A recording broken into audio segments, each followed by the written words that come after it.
Let your light shine. That is the command for you and I to obey today. Let your light shine among men that they may see your good works and give glory to your Father who is in heaven. Don't hide your light. Don't put it under a bushel. Jesus tells us in the Sermon on the Mount, he just got finished with his Beatitudes. Blessed are you if promises that God will be with us in some of the most difficult times of our life and that he will bless certain qualities that are godly in running after him. Then he says, you, his disciples, if you're a disciple of Christ, you are the salt of the earth. So you are the one that's going to bring preservation. You are the one, Christian, that is going to bring healing. You are the one that's going to bring a tastiness to the entire world. You are the salt of the earth. But if the lost has lost its taste, how shall its saltiness be restored? If you Christian who are supposed to be bringing life, preservation and tastiness to the world, if you have lost your taste, then how are we going to make you salty again? Jesus says actually it's no longer good for anything except to be thrown out and trampled under people's feet. You need to maintain your saltiness.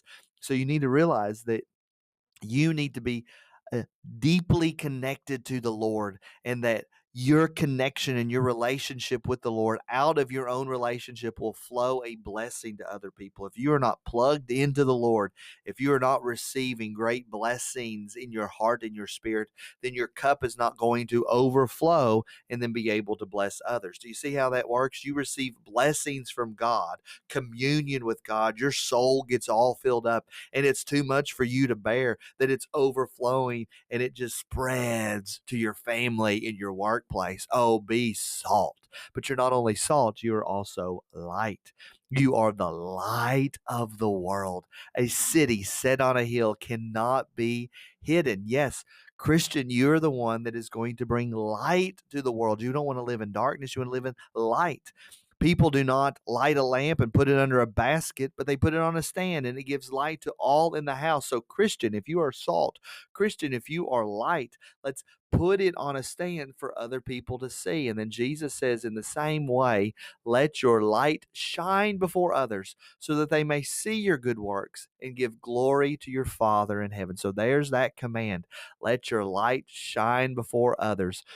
This is the journal portion of our daily videos. Remember, this comes from the spiritual journals that we have available at the church. Scriptural insight here is that we should let our good works be seen by the world. Why?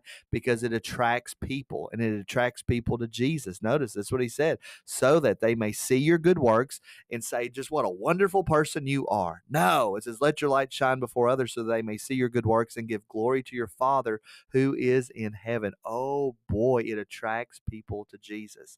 And then coming out of that, scriptural insight is a prayer.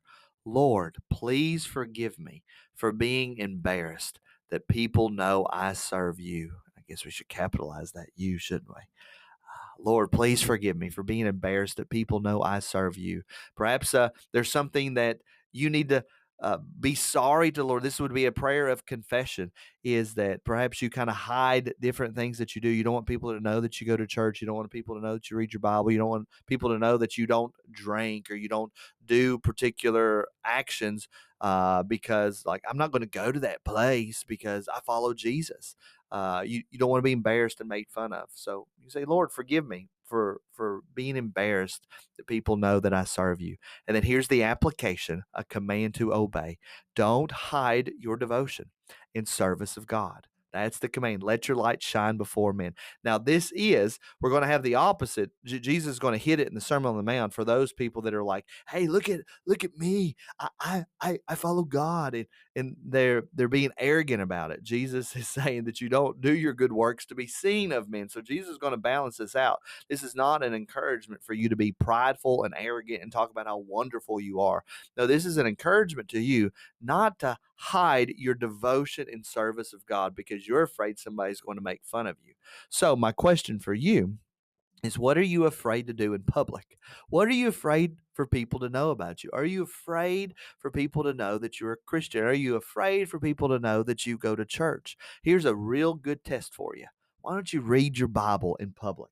get get a Bible. This is a good Bible, by the way. It's the closest Bible I have. Experiencing God Bible. Wonderful. That's the Christian Standard Version Bible. I've been blessed by that. We got that at the Kentucky Baptist Convention this year. But take a Bible that says Holy Bible, and then it's clear that it's a Bible, instead of getting your phone out and looking at whatever it is that you look at when you're sitting and waiting for the kids or whatever you're doing. Get the Bible out and read it, and don't be afraid that people are looking at you for it. It'll feel weird because you probably don't read the Bible out in public. So what are you afraid to do in public? Just be bold and do it. Let your light shine before men that they may see your good works and glorify your God in heaven. Today is Christmas Eve. And so, of course, I've recorded this in advance. But I hope that you'll come out 5 o'clock tonight, 5 p.m. tonight for our candlelight service. And we will put that on display, won't we? Let your light shine before men that they may see your good works and glorify your Father that is in heaven. I pray that you're having a wonderful Christmas Eve, and I'll see you in the next video.